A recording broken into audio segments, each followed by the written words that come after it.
Well, good morning, everyone. Take your Bibles to Matthew chapter number 5, verse number 6 this morning. And I just want to tell you, if you have not been able to join us for our Family Matters Conference, you are missing out. We now have a couple of days you can look at online, Sunday night and Monday night. But listen, there's only 2 more nights to go, and I want to encourage you, you will be blessed by being in the house of God to hear what Pastor Ray McCormick has been encouraged by the Lord to give to us. It has been good, and I think you will be blessed. So join us tonight at 6:30 for our Church Family Matters Conference. You will not be disappointed. But in Matthew chapter number 5, verse number 6, we find our 145th promise.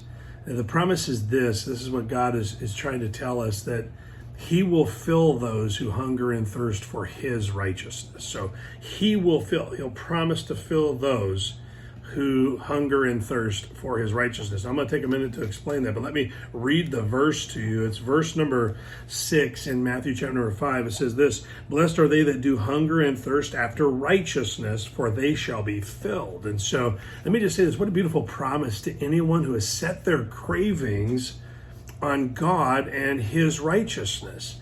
If we'll train our hearts to only be satisfied by gaining more of His character in us, He promises to fill us or even to provide it abundantly, whatever it is. And listen, that's an amazing promise. I think most of us are trying to get God to give us more of this world's treasures, or another of this world's promotions, or whatever makes the sweet life or the good life. We're hoping that if we can do enough good deeds, that God will give us enough worldly trinkets. But that's not what He's talking about. He's talking about life fulfillment.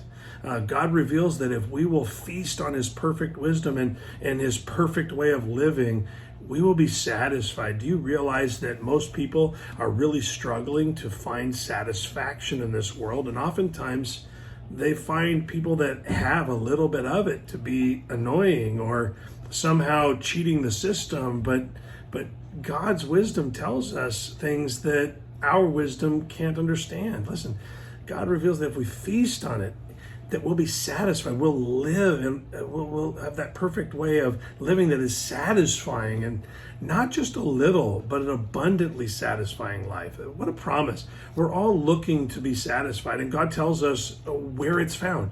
So let this promise change you, change your heart about faithfulness and the pursuit of holiness today. I think that many people, like I said, are trying to get as little of God in, but just enough to get some sort of a blessing out of it.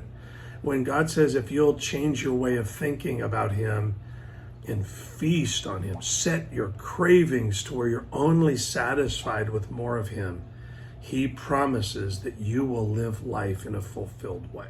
So let that promise be an encouragement to you today. I hope it really helps you.